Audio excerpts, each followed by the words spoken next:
Welcome to Worksafe WA's asbestos removal presentation. We'll talk about asbestos health risks, the relevant legislation and some common issues that arise in relation to this sector. Health risks associated with asbestos include asbestosis, a type of scarring of the lungs, lung cancer, which is the same type of cancer you can get from smoking, and mesothelioma, cancer of the lining of the body cavities, and this can occur 20 to 45 years after exposure. Internationally, there are estimated to be 100,000 deaths per year from asbestos exposure, so it's still a big issue internationally. In Australia, we have around 600 mesothelioma deaths a year and around 125 asbestosis-related deaths a year. It's hard to estimate the lung cancer deaths because it is a common cancer and there are other causes of that. A lot of people get concerned that a single fibre might cause them an asbestos-related disease.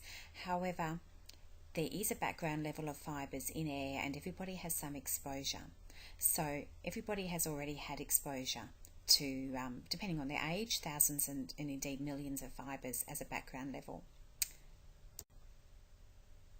Respirable fibres are the fibres that we are most concerned about in terms of asbestos-related disease.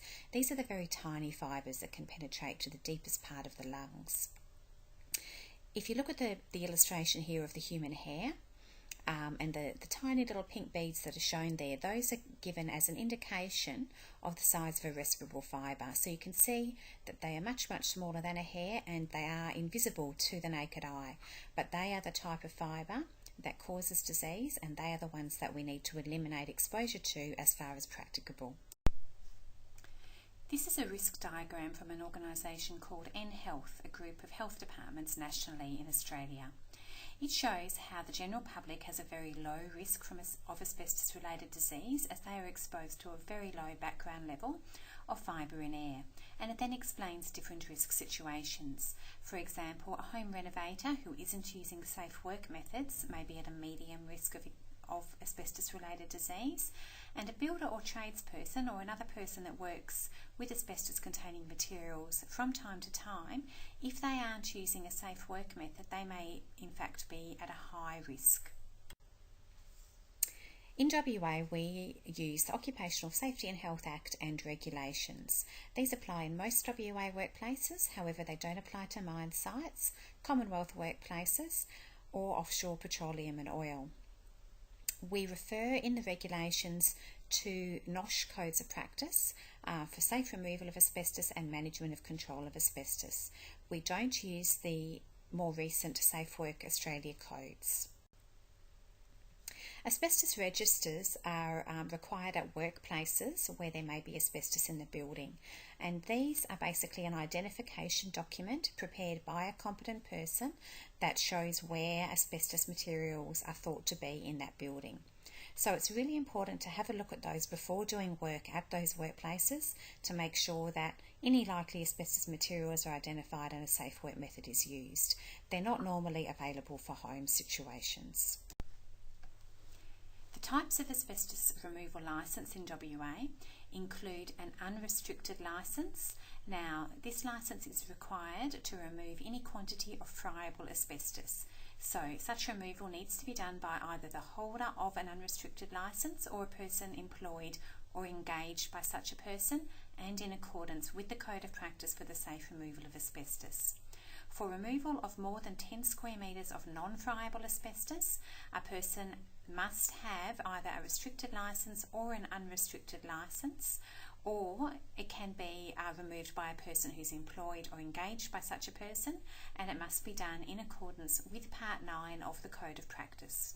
For non-friable asbestos removal less than 10 square metres, a licence is not required for removal at a workplace, but the work must be done in accordance with Part 9 of the Code of Practice for the Safe Removal of Asbestos. And just a reminder, these are all workplace requirements.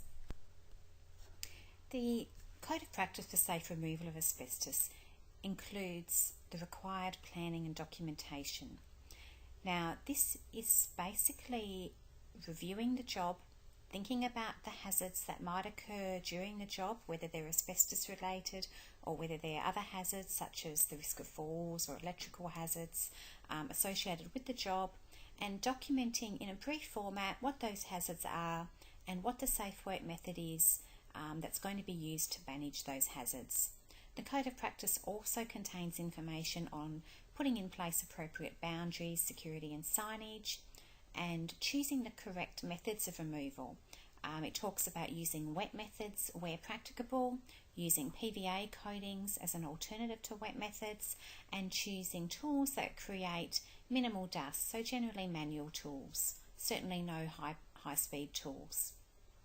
It also outlines some other requirements which are listed there, including protective equipment, air monitoring, decontamination and cleanliness, waste disposal, the use of negative pressure for friable asbestos, and clearance protocols.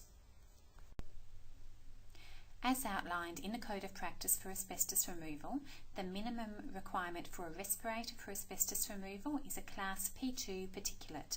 Now this can be disposable as shown on the slide, or it can be reusable. The Code of Practice also specifies a full-length coverall, and as it's construction work, safety boots are normally required. Depending on the risk assessment for the work, you may also need safety glasses and gloves. Worksafe is often asked about clearances and air monitoring. Air monitoring during asbestos removal is not mandatory for non-friable asbestos removal, but if the work is in a sensitive location, it is advisable. It is mandatory for friable asbestos removal. At the end of the job, it is mandatory for a clearance by an independent person to be done for friable removal work. And this involves a visual inspection and air testing. This is again not mandatory for the non-friable removal work, but in some cases it is strongly advised. In any event, we strongly advise that the client and the removalist do a joint walkthrough at the end of an asbestos removal job to ensure that they are on the same page about the cleanliness of the workplace. It should of course be visually clear of asbestos, and look, if the client has any issues, if they see anything of concern, it's best dealt with immediately, and we feel that doing this walkthrough would prevent a lot of concerns being raised with us or with other regulators. Where licensed asbestos removal is done, there's a requirement that a copy of the licence is available on site, and also a copy of both relevant codes of practice. Asbestos dust.